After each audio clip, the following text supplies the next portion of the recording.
Welcome to the Calm Cockpit Podcast, the show that helps pilots think clearly, stay calm, and perform their best when it matters most. Each episode delivers practical strategies, real-world aviation wisdom, and mindset tools that help create confident pilots and safe flights. Today, we're talking about one of the most important safety tools in aviation, crew resource management. And here's the headline: CRM is not just for airline crews. Whether you're flying a 747 or a Piper with a friend in the right seat, crew resource management simply means using everything available to you: people, avionics, procedures, and even your own mental state to keep the flight safe. And today, we're especially excited because we're joined by aviation legend Brian Schiff, a seasoned captain for the major U.S. airlines with a deep-seated passion for general aviation.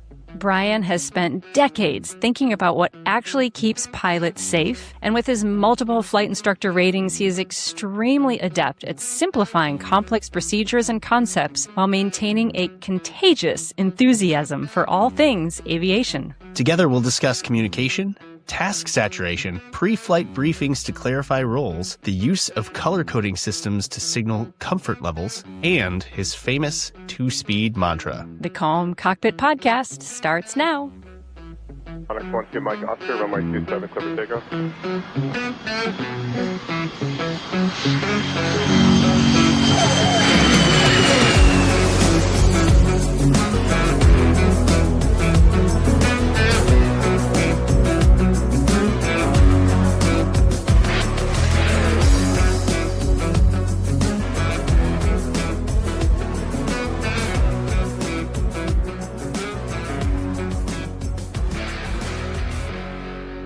Welcome, everyone, to today's episode. I'm Geeta Brown, licensed yoga and meditation educator and music educator with over 30 years of experience of teaching high performers how to improve their performance and their lives, but without adding stress. And I'm also a midlife student pilot. I'm John Niehaus, corporate pilot and flight instructor. We've got a fantastic interview for you today as we welcome my friend and accomplished aviator, Brian Schiff, to the Calm Cockpit. There's so much goodness in this interview. We want to get it to you right away. But first, Geeta, can you give us a little bit of info on Brian's background? I would be happy to. And also a little reminder that after the interview, John and I will meet you for a little post-interview debrief and give you a bunch of resources of where you can dive deeper into things with Brian, because he has a depth and breadth of information that one podcast alone cannot contain. So true. He is a seasoned captain for a major U.S. airline, but he also has this deep-seated passion for general aviation. Over his career, he's accumulated over 21,000 hours of flight time, and he's flown more than 100 different types of aircraft. Wow, wow, wow.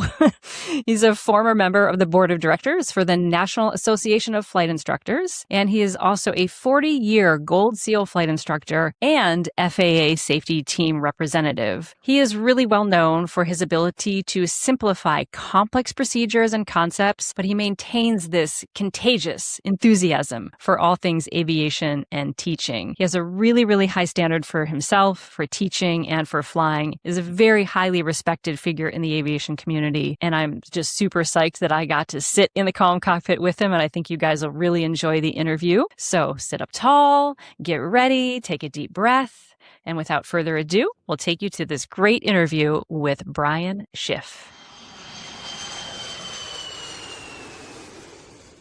Brian Schiff, welcome to the Calm Cockpit. Thank you. I'm glad to be here. I appreciate you inviting me. For the listeners that don't know, I have known Brian for a long time, dating back to our NAFI days together. And I'm so excited. We've been working on trying to find a date for us to record something, because so often I find that you and I are chatting in the car or just on the phone somewhere. And every time at the end of the conversation, it's always, if we had just recorded this, we would have had some sort of podcast episode, whether planned or not. So I'm so excited to have you here. Absolutely. I'm glad we were able to work it out. Yeah, we've had a lot of conversations that would make good podcasts by themselves for sure. So our most recent conversation about this, and I think we've changed topics a handful of times, but we finally settled on the idea of communication and crew resource management, or CRM, in the cockpit. We settled on this because when you think about what brings an additional layer of safety, what brings an additional layer of just comfort as a pilot, especially when you're working with other humans, whether they're passengers or ground people, ATC, a first officer, whatever kind of dynamic you might be running.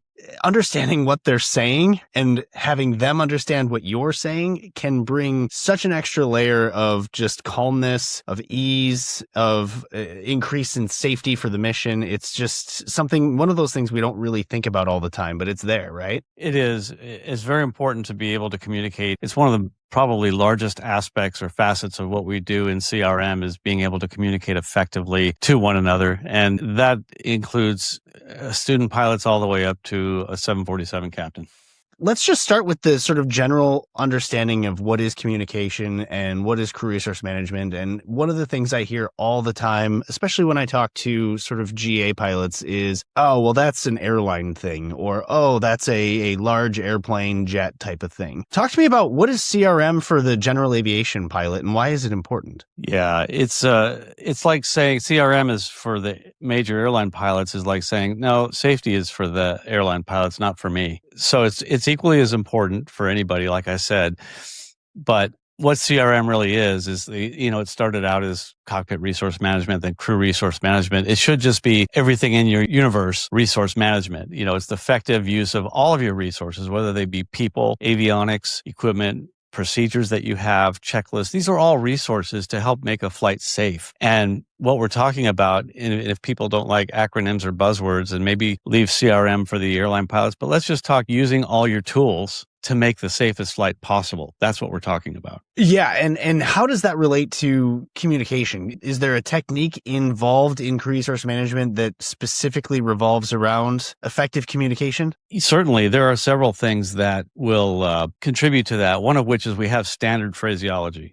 And that's something that pilots learn from the very beginning of learning to fly, albeit many don't learn it properly. Many forget it. And then we also have the backup of let's just talk plain English. Don't try to use fancy phraseology or sound like a cool pilot. Just tell me what's on your mind. And there are times when it's important to use standard phraseology, which is most of the time. And then there are times like when talking to air traffic control, it's important to just speak English. Hey, I have this light that says this. I don't know what it means. I'm getting to my manual and I just need to be in airspace where you're watching me and I can be diverting my attention to my manual. It's okay to say something like that on the radio. I mean, if you have kind of an emergency situation or a dire situation, you should not be afraid to just use plain English and communicate it. And likewise with the standard phraseology, it's there for a reason. We also have, the phonetic alphabet and numbers. Back when radios were not very understandable is when that came out. Now we have much better audio in our radios, but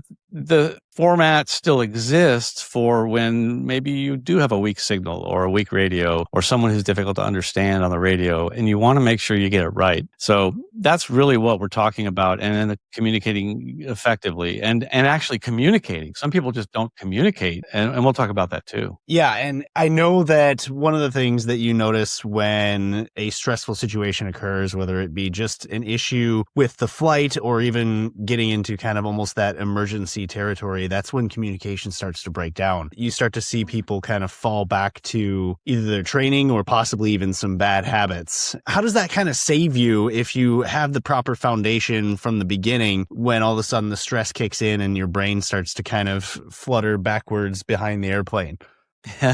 That's a good question. A great question, actually. The foundation part of it is important to get the good foundation in the beginning. But then equally important is, so you hear some people say, okay, do this to pass your check ride. And then after they start flying and they're not taking check rides anymore, that's when the bad habits start coming in. They don't necessarily use standard phraseology. They might be using fancy words and trying to be cool. And then when something goes wrong, they don't have something to fall back on. They don't have the standard operating practices. And I've had several emergencies in GA airplanes and at the airline, and I've found that you get tunnel vision, and you're going to revert to what you've been doing and what's automatic and your muscle memory. So that's why it's very important to operate on a daily basis with the standard phraseology, follow the procedures, the SOPs, the rules, because when the what hits the fan is when you're going to revert to using those and you want it to be right. I completely agree. One of the things you listed in our show notes here is a interesting story about effective communication that happened to you. You want to share that with us? Yeah, I had a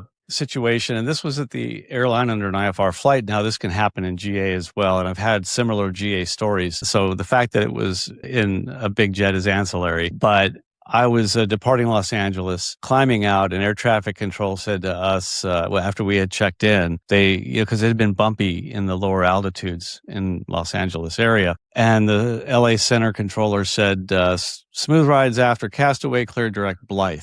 And there are two different ways to interpret that when you hear it, depending on where you put the period. Unfortunately, when you talk on the radio, you don't have a period to see like when you do when you're reading. And so we interpret that as after Castaway, it's going to get smoother and the rides will smooth out. But for now, we're clear direct to Blythe. So we started flying direct to Blythe, VOR. And a few minutes later, the controller came back and said, are you going direct Blythe now? We said, yes, that's what you said. And that's what we read back, clear direct Blythe. Thanks for the report. That's what we said back. She says, no, you're supposed to go wait till you get to Castaway, then go direct Blythe. I said, after Castaway, clear direct Blythe. So again, smooth rides after Castaway, clear direct Blythe is not the same as smooth rides after Castaway, clear direct Blythe. Mm-hmm. So again, if the controller doesn't put the pause in there's two very distinct ways to read that. And so she was speaking very quickly. And we went back and listened to the ATC audio on that and discovered that we read it back the way that we did it, which was incorrect to what she intended. And she didn't correct us on it, but she did say it very quickly. And there are two meanings when you say certain things very quickly. That's really interesting. And to bring the CRM aspect back into this, what were the two of you thinking? Were you both in complete agreement for what that meant? Was there a discussion in the cockpit? How did that go?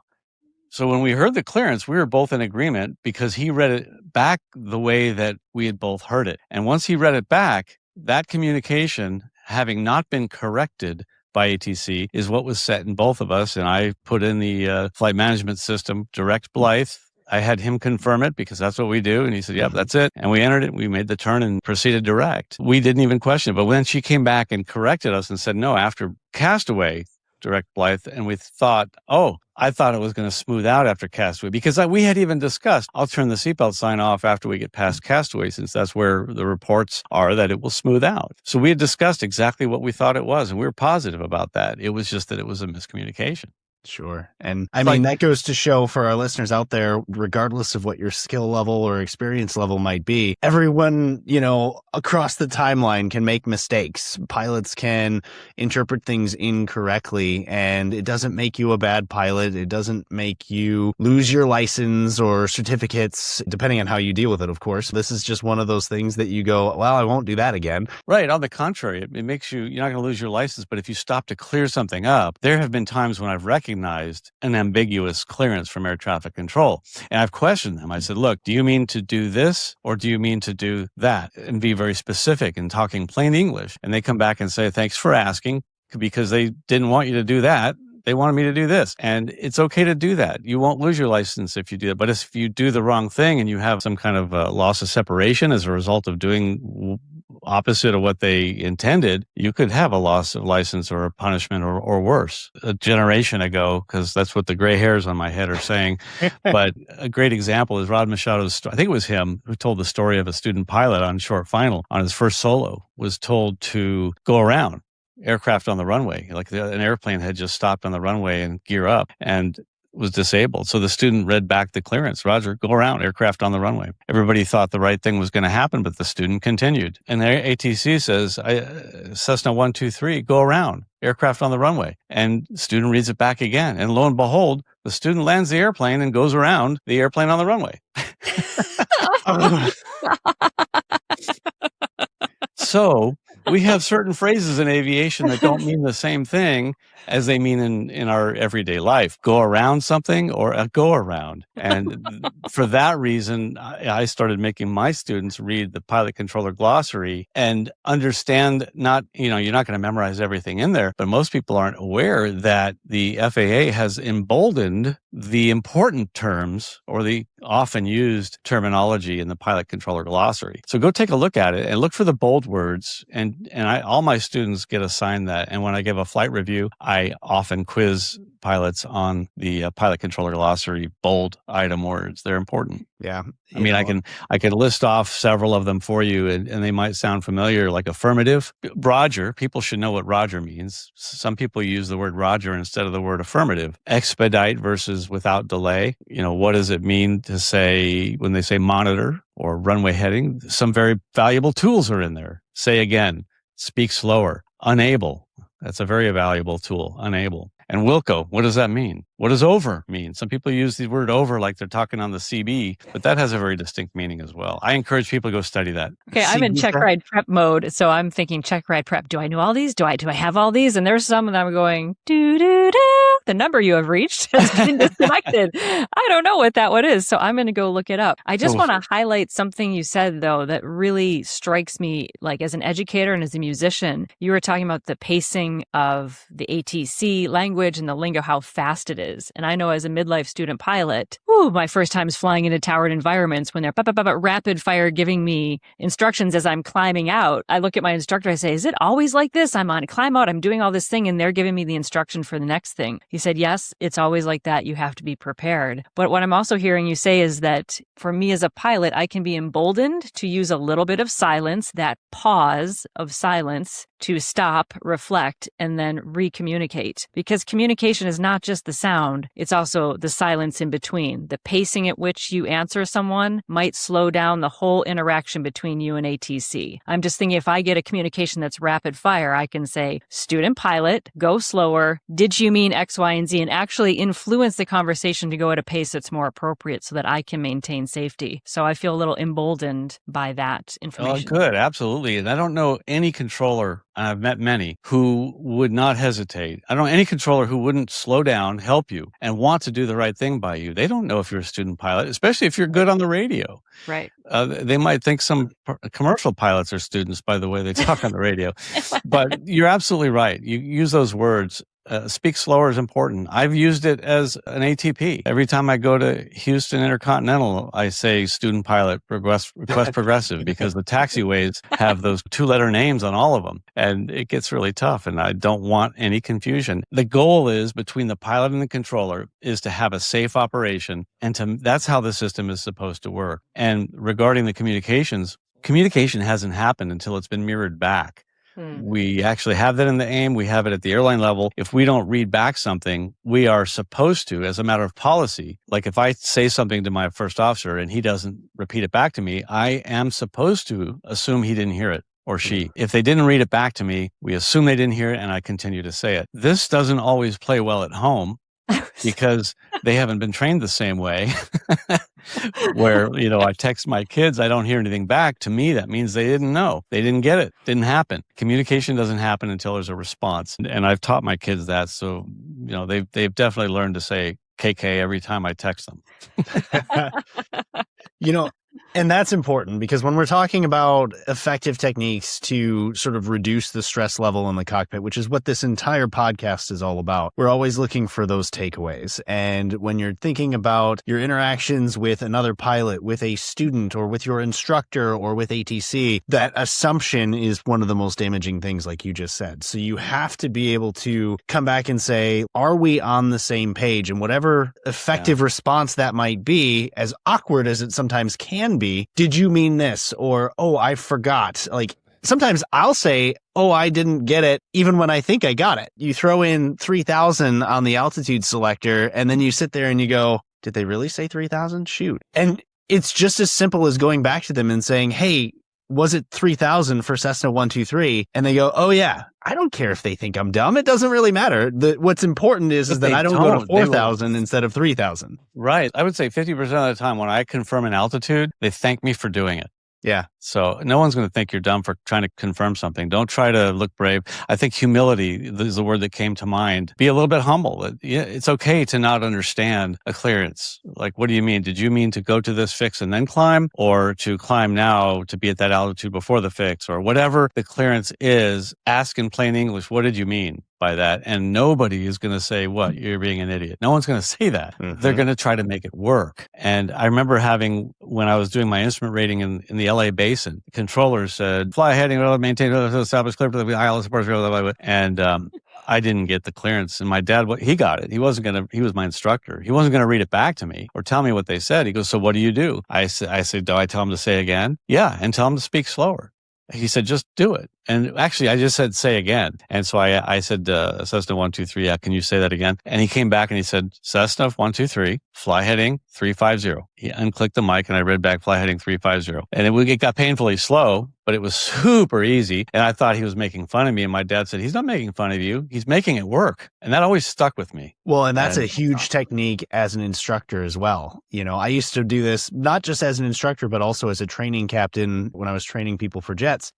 At all levels, when your stress level goes up, sometimes your communication goes up and you don't always recognize what you're saying, but you're saying it anyways. And there were times where I would see the student stressed out and they, again, were falling back to that base level of knowledge. So they're saying, you know, altitudes and airspeeds and blah, blah, blah, blah, blah, just like you just said. I would do that exactly what you ended up doing, where like I would take the radios and I start doing the cadence, and by me slowing it down, the student or the first officer takes that breath they needed. And next thing you know, they're slowing down and they're running their checklists and going through the procedures. And that goes with general checklist usage as well without even speaking. There are times where if your student is late or if your first officer has passengers at the door, next thing you know, they want to speed up. They want to do the thing. And this goes back to what you said on our December shift show. And I'll let you say it, but there's 2 speeds in aviation, right, Brian? Hell yeah, 2 speeds. I have t-shirts that say that. Yeah, 2 speeds, slow or screw up. Slow and methodical, or hurried, fast, and screw up. You want to impress somebody. You want to be ready because maybe you were supposed to have left 5 minutes ago. And next thing you know, that one really important button that you were supposed to push doesn't get pushed. And that creates a cascade of issues. And the way I deal with that in the cockpit is either with a student pilot, like if we're going to read a checklist together, or at the airline reading a checklist, I brief my first officers before every flight. We have 2 speeds, slow and screw up. And we're going to take it at a slow pace and comfortable pace and ask me about where that came from. And it's a fun story, but we're going to take it at a slow pace. And invariably, when I start reading the checklist, they answer very quickly. I'm controlling the pace by waiting about 2 beats, and then I read the next thing on the checklist. And I don't go through it at the cadence that you probably do professionally or you see your co-pilots doing, because it's like we've done this 1,000 times. So we do it faster. And I don't fall prey to that. I go slowly. I read the checklist at a very comfortable pace, make sure it's done. And then also think of controllers. They do the same thing. They've been saying, fly this heading until established at this fix, cleared for the approach, runway, whatever. How many times a day? They can say it very quickly because they have been, and they say it maybe 100, 200 times a day. So with that in mind, they may not appreciate the fact that you're only hearing it once and you got to hear what it is. It's your first time, but he's saying it 100 times. And that's why it becomes a little bit of a mismatch. There was a controller going into St. Louis who he had this awesome radio voice. He was a very deep voice and it sounded like a great, he should have been an airline captain, but he would talk very slowly, fly heading 230 descent. And it was so calming that it was comforting. And we went into St. Louis on a day when there were thunderstorms everywhere. And I was wondering, are we going to get that controller? Because we're all ramped up. And is he still going to talk like that? And he did. It was so busy. Everybody was coming out of holding pattern, all crammed together, and a lot going on with a lot of weather and a lot of tense and stress. And he just talked so slowly. It was calming our cockpit down because he was speaking so slowly, deliberately, and calmly to us. Geeta, I'm sure you've never hit the wrong button yet, have you? Oh no, I've been a model of perfection in all things. Are you kidding me? But you're giving me so much hope because I do tend to move very slowly. My pre-flights take forever. And I do sometimes notice that like I'm out there and the next student comes out pre-flights and is like wheels up and I am still finishing my pre-flight. But you're giving me hope that just moving at a slow, methodical pace is the way to go. But I do find myself rushing the communications when ATC is rushing me. I'm going to speak like that St. Louis controller from now on. You're in charge of it. It's the worst thing that can happen to a controller is he can fall off his stool, but you have a lot more at stake and a lot more hazard in front of you. So you need to control that. And what I like to teach is I like to teach people about task saturation. When we get task saturated, that is when bad things happen. And task saturation is basically your time divided by tasks. How much time do I have to do this many tasks? And you feel rushed. I've got to get all these things done. That's why we like to tune frequencies in the standby ahead of time. One less thing I have to do at a busy time. So we want to control our task saturation. And one thing that we can do as pilots to control that is give ourselves more time. The tasks are kind of fixed. We have all these tasks that we have to do. We can give ourselves more time, but yet we don't. I see some pilots taxiing out, doing a run up while they're taxiing, doing the pre-flight checks while they're taxiing so that when they get to the runway, everything's finished. Well, they're compressing the opportunity to find an error, the opportunity to get everything right, and they're very task saturated, even though they're comfortable with it. But you have tools to control that saturation by slowing things down, adding time to that task saturation formula. And the tools you have are the brakes on the airplane. You hit the brakes, you stop on the ground at least, stop. Or in the air, you can slow down. You have more altitude, can buy you more time. Think of an engine failure at 3,000 feet versus 8,000 feet. And then ask for vectors. When they start turning you in for an approach, if you're flying IFR, and they say turn right, and you know this is the base turn, and you're like, oh gosh, I haven't even set up yet. That happens. It even happens to professional pilots. The tool you use is ask for vectors. No, I'd like to stay on the downwind. Can I have a longer downwind? Can I have delay vectors? Buy yourself more time for those tasks. And pro tip, you can do that on a check ride for those of you that are preparing at all levels. You know, Yes. You can be in a simulator for a type ride and be hanging on to the tail of the airplane. And if they turn you in, you do not have to shoot that approach. Geeta, on a private pilot check ride, if you are short final and you don't like what you're doing, or you don't like the short field landing because you think you're going to miss the landing point, that effective communication is go around. There is no examiner that's going to fault you unless you do it about 6 times in a row, where it's like, oh, well, you went around because you didn't feel right about something. It doesn't matter what that something was. You don't have to justify it. It's the safety of the flight says, well, I might as well stay flying and make sure that I'm ready for a safe landing. Again, it's all about that effective communication and going back to advocating for yourself. And I want to get back to the threat and error stuff and your task saturation comment. One of my favorite stories, I was flying with the former executive director of NAFI, and he does tend to talk very, very fast. And this was very early on in my CFI career. So this kind of goes to show the opposite side. It's not always ATC that's talking too fast. We were flying down to Sun and Fun, which is down in Florida. And we were, somewhere in southern Georgia. And he had been given some instructions, and he's really, really fast rattling them all off, and he's asking questions and doing all these things. And the controller kind of stops and she goes, honey, we're from the South. You're going to need to slow it down a little bit. And he just kind of laughs and he's like, oh, okay. And that was just her funny way of saying like, hey man, chill out, relax. It's all good. It's like the Delta pilot that was going to New York, and the controller was talking fast to him, and he said, hey, sir, do you hear how fast I'm talking? He says, yes, sir. He goes, well, that's how fast I listen, too. Not to hurt the feelings of anybody living in the South. No, hey, I'm all for it. If you do go around on a check ride, you're probably going to get bonus points, not demerits, by the way. Yeah. Absolutely. And so I think that kind of links all this back into, again, that crew resource management. Let's talk about dynamics between individuals, regardless of roles and things like that. Brian, when you're a student and you have an instructor with you, sometimes it can feel, and Geeta, maybe you can chat about this as well. Sometimes it can feel like you're along for the ride. You get kind of dependent on what the instructor says, but the instructor is also sitting there trying to train the power into you to find out what your decision making is. And there can be this sort of awkward moment where I'm thinking that you're trying to take command and you think that because I'm just sitting there staring out the window that I have some sort of command. There's that kind of weird crew environment there where nobody quite knows exactly what's going on, but we're both hoping the other person is in control. Let's chat a little bit about this. Yeah, that's a very good conversation, and it happens very often, and it's very dangerous. It can cause a lot of problems. I kind of put it on, if I'm the student flying with an instructor, I put it on the instructor to communicate with in the form of a briefing, how that dynamic is going to work. The instructor should tell the student, look, while I'm training you, I want you to act as pilot of command like I'm not even here. I want you to make decisions. I want you to do it, act and do, make decisions. If I don't like it, I'm going to step in and let you know, and we'll change it and fix it. But in the meantime, I want to empower the student that I'm flying with, if I'm as the instructor.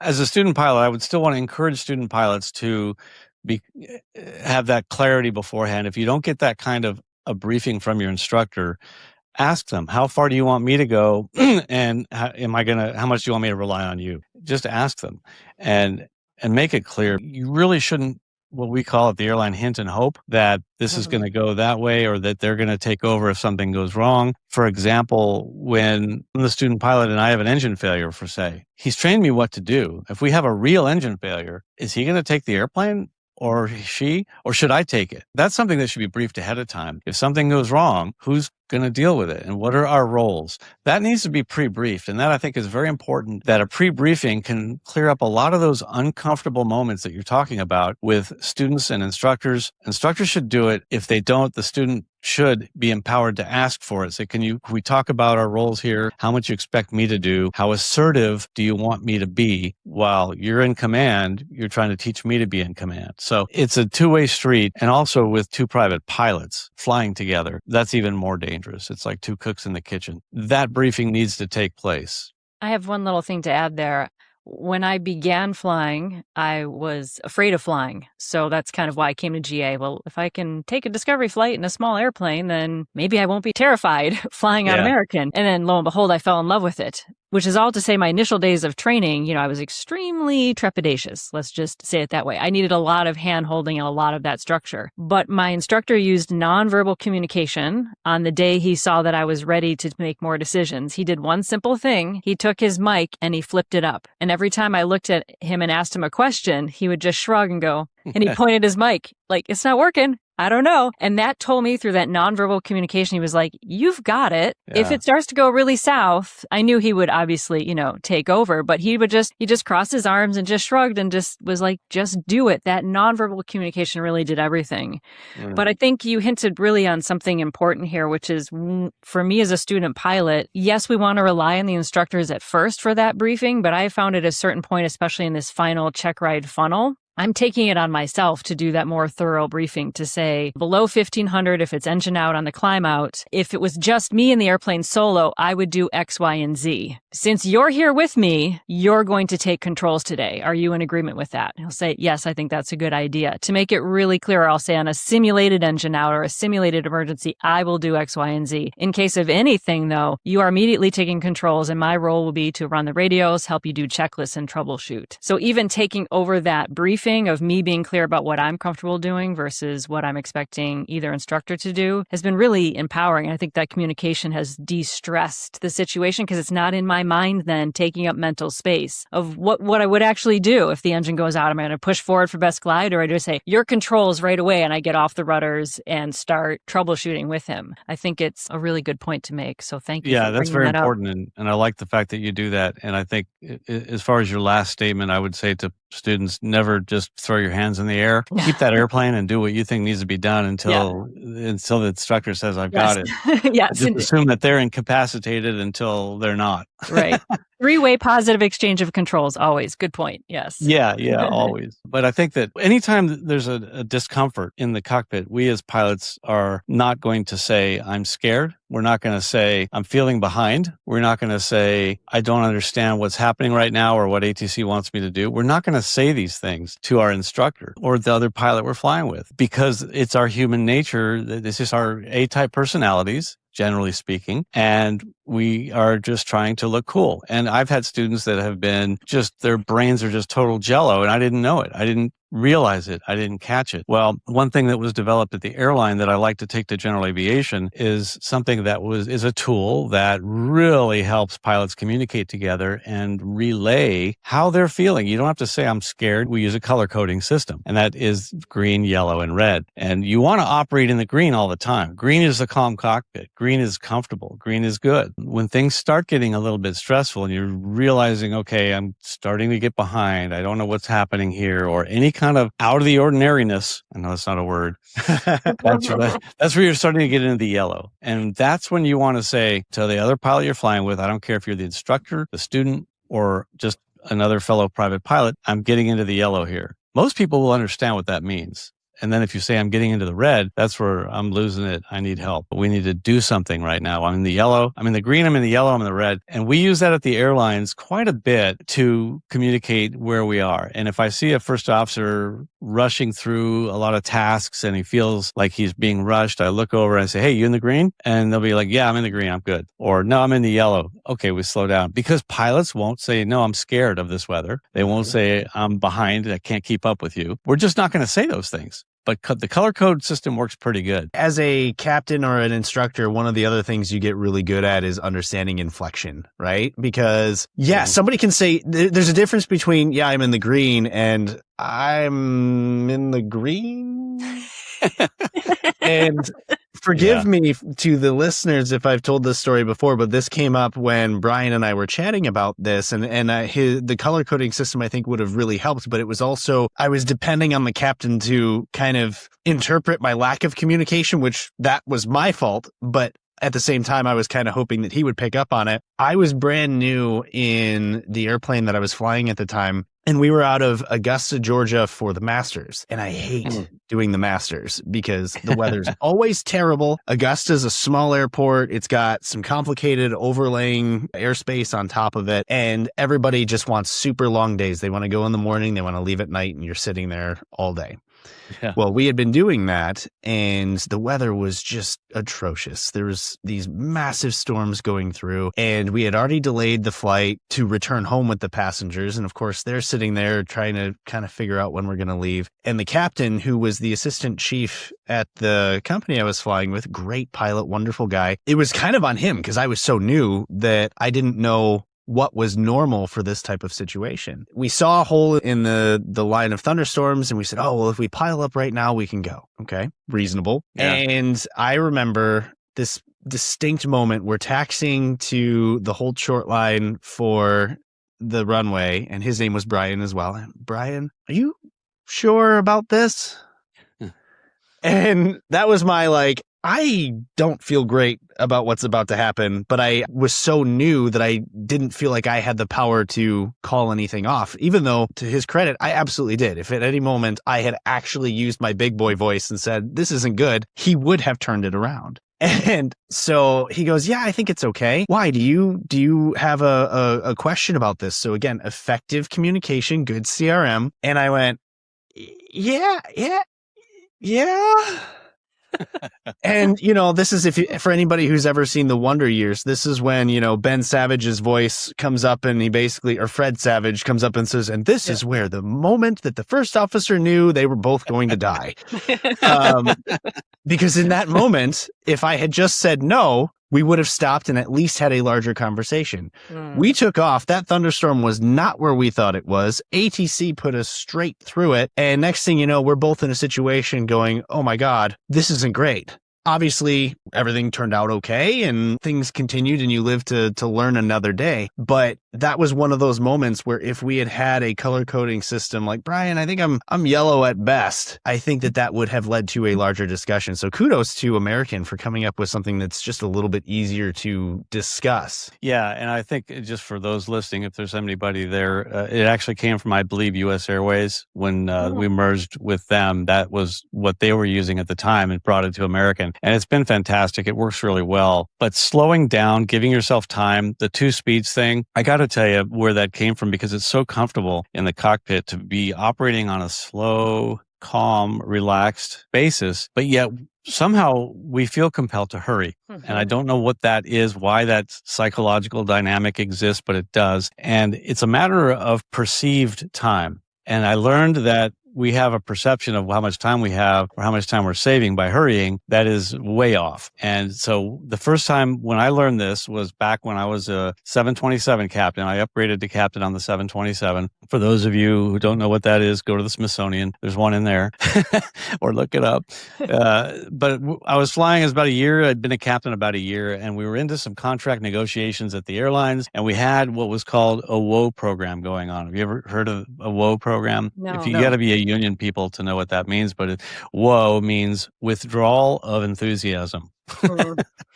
So we're in contract negotiations, and we wanted to show how much of an effect we could have if we're just not enthusiastic about on-time arrivals and things like that. Well, we get paid by the hour, so if we go over the scheduled time, we get more pay. So I had my first officer, my engineer. Hopefully no one in management is listening to this and statute of limitations is up. This was, well over 25 years ago. But I said, look, we're just going to go. We're going to take this slow. We'll start one engine. We start two engines. We start three. Crawling, taxiing painfully slow. It was almost painful. Like, how can I go this slow?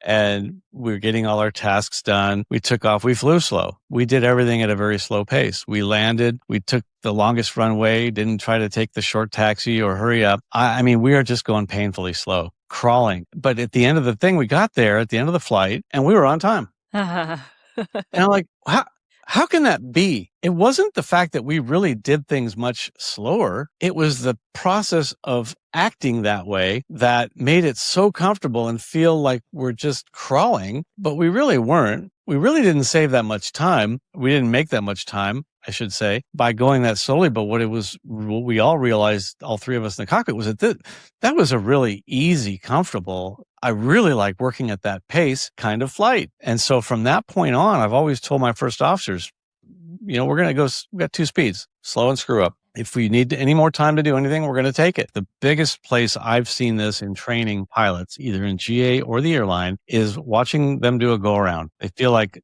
it's a very fast-paced maneuver, and they hurry through the paces. And lo and behold, they'll be sitting there climbing out in a 172 RG, and the thing just isn't climbing. Like, well, you want the gear up, maybe.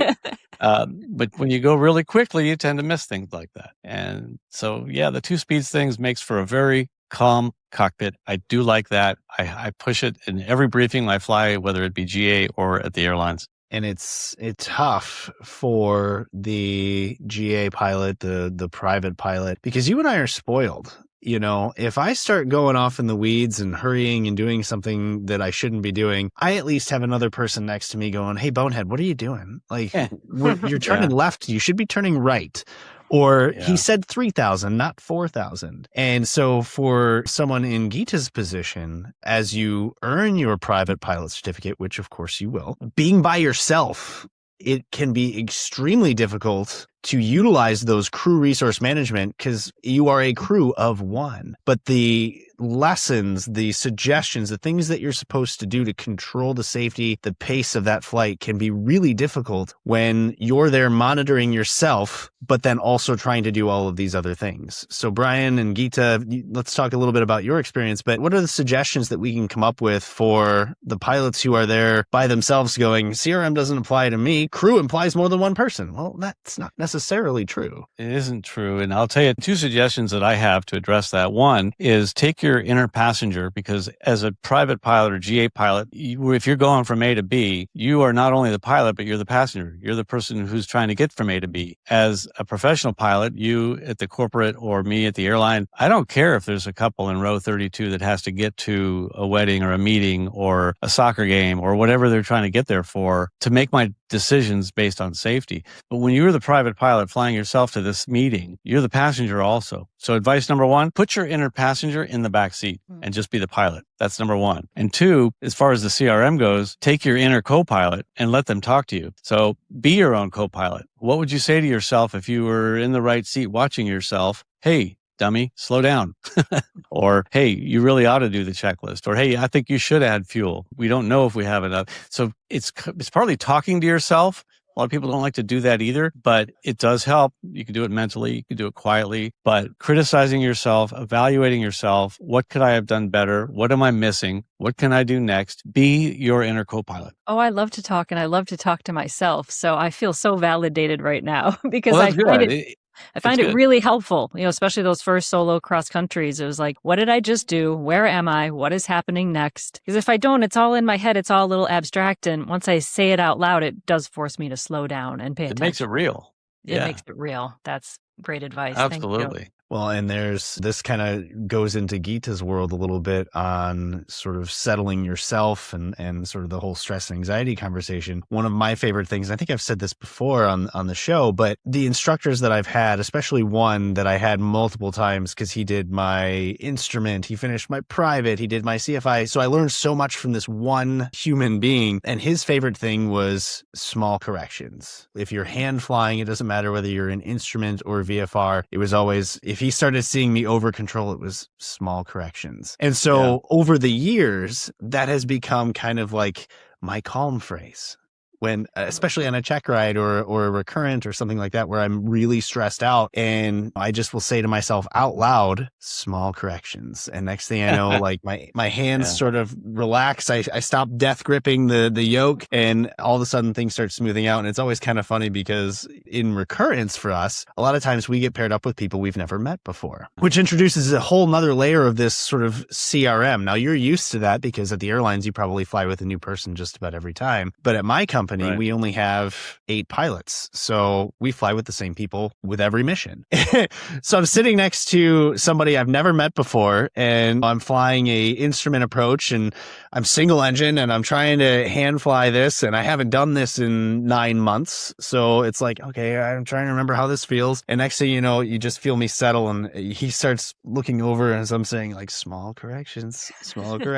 And I had one at the end of the sim where he came back out and he's like, at first I thought you were crazy. I heard you just kind of talking to yourself, and I couldn't, it was light enough where I didn't understand what it was when you first started talking. He goes, and then I picked it up, and then I just watched it kind of like wobble and then lock in. And so it doesn't have to be small corrections for you, but find that phrase or find that thing, that environmental effect. And Gita, I'll have you speak to this because you understand the effects a little bit more, but that one thing that just lets you kind of take that breath and then lock in, right? And that helps no matter whether you're a single pilot or not. I think, well, I just wrote down small corrections. So that's now my mantra. But I think it's anything that you use that trains you to get your nervous system aligned more towards the parasympathetic state, which is the state you have when you're resting and relaxing, versus sympathetic nervous system arousal. Think the fight or flight, helmet fire, when everything is tunnel vision happens. That's when your sympathetic nervous system is on such high arousal, which is necessary, but it does shut down processing to the thinking part of your brain where you have that metacognition. So as pilots, to be able to attenuate your nervous system to move between those two states is crucial, and everyone has to find their own way to do that. For some people, it's going to be slow, deep breaths. Other people, it's going to be a phrase that they've trained where they just say it and they know what that means. But you have to train it before the emergency happens. You can't just be an emergency and say, well, John Niehaus said, say small corrections, and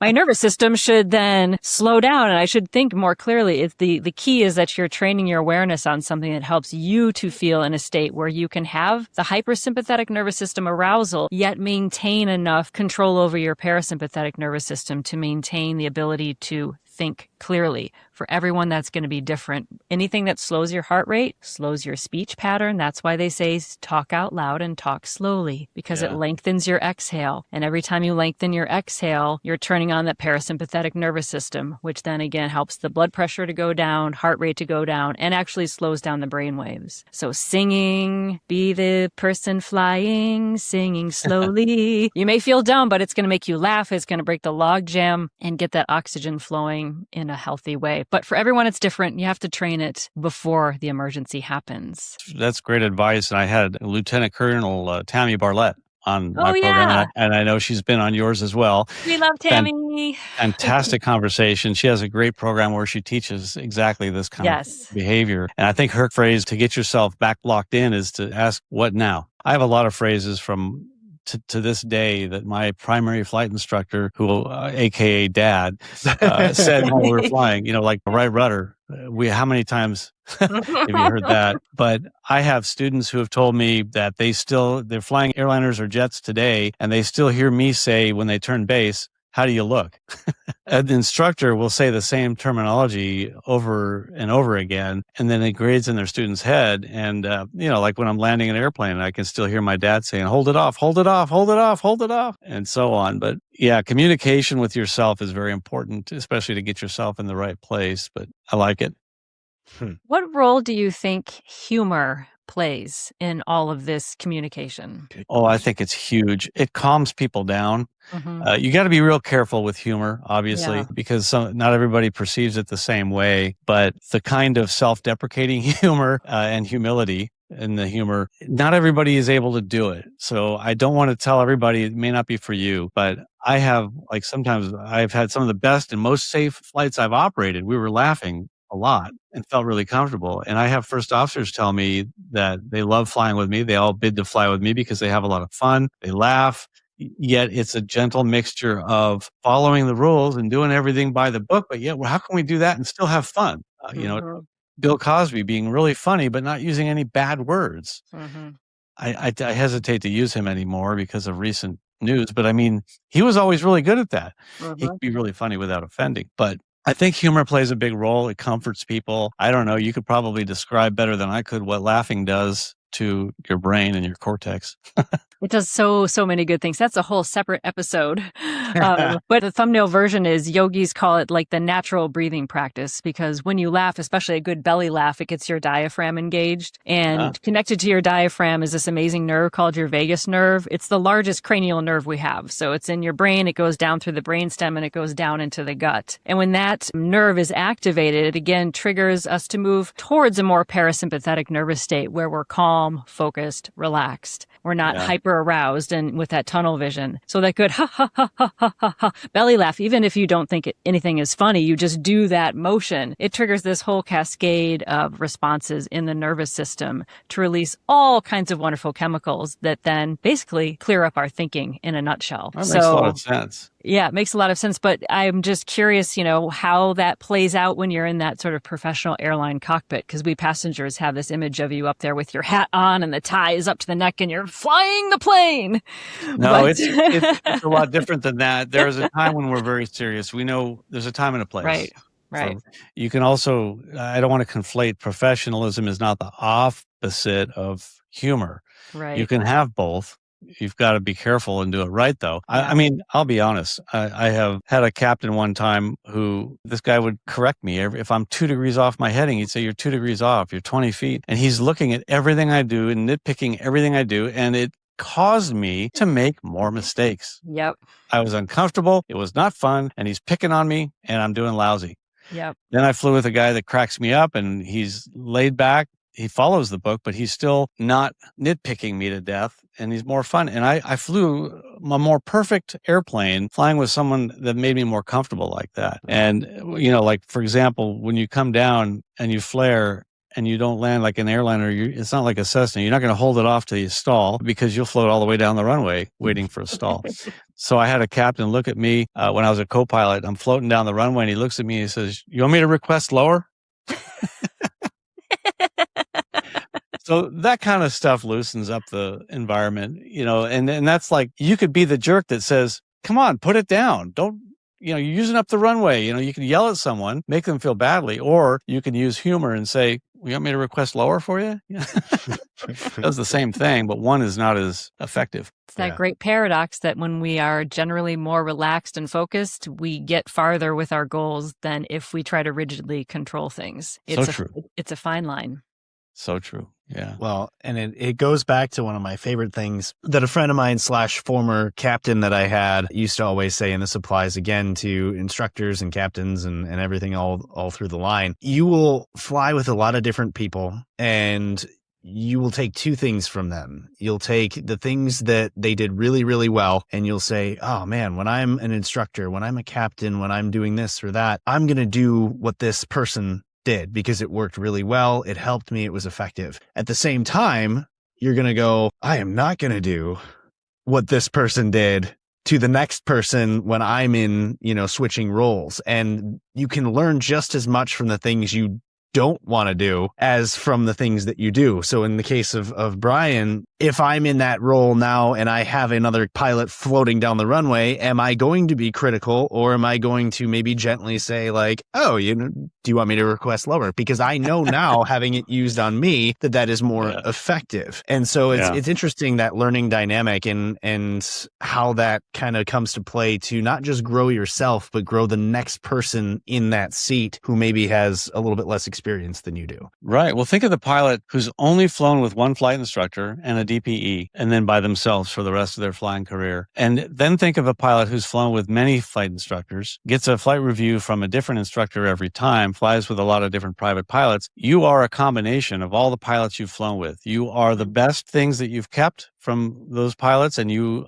are not the things you didn't like from those pilots, and you disregarded exactly what you just said. I'm just mirroring that because it's very true. The more people you fly with, the more things you pick up, the more good things, and you're more multifaceted as a pilot by flying with more people. So that is why I suggest to pilots, when you go for a flight review, go with someone you've never flown with before. Don't go with the same instructor every time for your flight review. It's good advice. As we start to wind things down, and we touched on this briefly with the color coding system and with the sort of pre-takeoff briefs and stuff, the other thing that I find from a crew standpoint, and again, we use the word crew somewhat loosely, the dynamic between a pilot and a more experienced pilot, whether that is an instructor who's giving a checkout for an airline pilot who's got 30,000 hours, student flying with a new instructor, just that dynamic between I may be piloting command of this airplane, but in the back of my mind, I'm thinking, well, this person's been flying for 20 years. They know so much more than I do, presumably. They've got so much more experience. You can kind of feel like maybe you start to subtly rely on them, even if that hasn't been spoken about, Yeah. What are your views on that? And how does maybe somebody in Geeta's role as she progresses through her pilot career, she becomes a private pilot and she climbs into an airplane with me. And the mission is just, we're going to go flying. Geeta, your PIC. I'm going to look out the window. That's a very good question. And that dynamic needs to be addressed. There is a very clear and obvious and foolproof way to deal with that. And that is to communicate. Talk. That conversation before the flight has to happen. There's a factor of like, who's PIC? Who's the FAA going to blame for this if something goes wrong? And then there's who's the insurance company going to blame for this if something goes wrong? There are a lot of things. Like if I go flying with, let's say, Geeta, you just got your private pilot certificate and you and I want to go flying together. I've got 21,000 hours and you might have 150 hours and we're flying together and you're just going to take me up in your 172 or whatever you have and your PIC and you're flying. But then you have a runway incursion that causes John to go around in his corporate jet because you crossed the runway. Guess who they're going to come after in that airplane? You or me, regardless of your airplane, you're in the left seat, you're the PIC. We spoke about that. So there's a lot to consider. But as far as the safety goes, if I fly with someone in their airplane and I've never flown that kind of an airplane, we need to have a conversation that, hey, I might have more experience than you overall. This is your airplane and you know it and you're qualified. If something happens, you take it, you keep it. I'm not going to take over and I don't want you to expect me to. I'm here to help. If you want something from me, ask for it. If I see something I can offer, I will tell it to you. But that conversation has to happen. If I go fly with someone in their airplane and I have a lot of experience in that airplane, I might say, again, the same example. You and I, Geeta, going flying together in a 172. I have about 3,000 hours in 172s. One of the two of us had to make an off-airport landing in a small field. I probably would be the better one to do it, but we need to have the conversation. I would ask you before we flew, do you want me to do that? Because I probably can very comfortably land it in a field if something goes wrong. Or if you say, no, I'm going to do it, then I'm probably not going to go flying. It's nothing against the pilot that I'm flying with or you. It's just that we need to have this conversation beforehand. You don't want to be fighting over who's going to do what when something goes wrong because there's a dynamic in the cockpit between two pilots. Each situation needs to be assessed, evaluated, and communicated between the two pilots. Brilliant advice. Love it. Yeah, one of my favorite things was we would do a want brief prior to takeoff. And so like weather, altitude, NOTAMs, and threats. And so you would do that as part of your pre-takeoff brief. And the threats was always like that open-ended, like what's going on today? Is it the weather part? Is it the thunderstorms in the air? Is it the fact that I didn't get a good night's sleep last night? Is it the fact that I'm a newly upgraded PIC and I'm still finding my voice, finding my confidence? And one of the things that I built into that early on, and some of it in my mind is a little bit of the like spread the blame. Like, yeah, I've got responsibility, but I want everybody to feel like they have that responsibility. If I'm off doing something, don't assume that I'm smart enough to know what I'm doing. I don't care if you're a private pilot. I don't care if you're a non-pilot flying in the right seat. Again, back to the GA pilot. Passengers are part of your crew if you incorporate them and properly brief them. I want you to feel the responsibility to tap me on the shoulder and go, hey, bonehead, what are you doing? Absolutely. And I think that's important. It is. I pre-brief my first officers, and even in GA, I do the same thing. One of the things I'll do, and I said humor and humility go a long way, is that when we first get together, if we've never flown together, I look at him, I go, look, I need to let you know something. Marginal at best. Okay? Watch me. And that just cracks them up. And they know that because I said that, I'm probably not. The guys who think they're perfect probably are. But I brief them that, hey, look, if you see something, say something. I am going to verbalize my intentions, what I'm going to do all along this flight.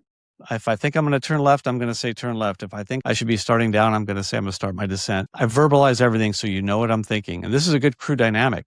And a lot of them go, oh, that's great. I love that. But I tell them, if I haven't said something and you don't know what I'm about to do, I probably don't either. And you should say something because I want you to use whatever level of assertiveness you deem appropriate in the interest of safety of this flight. So if you need to hit the brakes while we're taxiing, if you need to take the airplane and do something, do it. Don't try to hint and hope. Don't hem-haw. Don't worry about what I'm going to think. You won't hurt my feelings trying to save me. We'll talk about it afterwards. But if you feel the need to do something assertive, do it. And I think that's important to talk about between pilots as well. And Geeta, we both know your instructor, and he would say the same thing. If you saw him as an instructor, yes, he's in control of the overall flight, but he would want you to speak up as well. And all the other student pilots out there, if your instructor is off doing something that doesn't make sense, there's that communication responsibility on your end to say, hey, maybe you have a plan for this, but I'm just not seeing it. Like, what's going on? What are we doing? Talk about it. Yeah, absolutely. So I think that we've covered the gamut here. Threat and error management, crew resource management, single pilot operations, communication. Brian, you have been just a wealth of knowledge and suggestions. I think there's so many things that our listeners can pick out of here because, again, we're always looking for actionable strategies to bring the temperature down, bring the stress level down, let you enjoy the flights. And just as that comes down, your operational skills, your abilities go up and safer flying occurs. Brian, any last suggestions or thoughts that you want to share with our audience to put that 20,000 hours of experience to good use? Just remember what we've said already, but remember, it's supposed to be safe. It's supposed to be fun, and you're not supposed to feel stressed out. If any of those aren't happening, stop and try to figure out why and try to fix that, especially if it's before you go flying. Don't let an uncomfortable situation continue. If a student pilot, if your instructor does something to make you uncomfortable, tell them. The way they respond is going to tell you whether you're going to stick with them or not. Remember, you're hiring them. Keep it safe, keep it fun. And of course, I can't say it enough, 2 speeds, slow or screw up. Do the first one. Great advice. Brian, thanks for joining us today. Crowd applause and hooray for that interview. Dearest listeners, I hope you found that useful and inspiring. I know I learned a lot about communication and crew resource management strategies, and I also really appreciate how he keeps us general aviation pilots under his umbrella as an educator. He just makes it accessible no matter what level you're at, and that takes real skill and also passion. So I think you can apply this to yourself right away, and we always usually love in the post-show interview discussion to give those key takeaways. But I mean, Brian did a great job with the key takeaways. I don't think we really need to belabor that point. And John, you and I were talking that he has such a depth of information to what he provides to the world that we felt like, did we really cover it all in this interview? And the answer is no, we did not.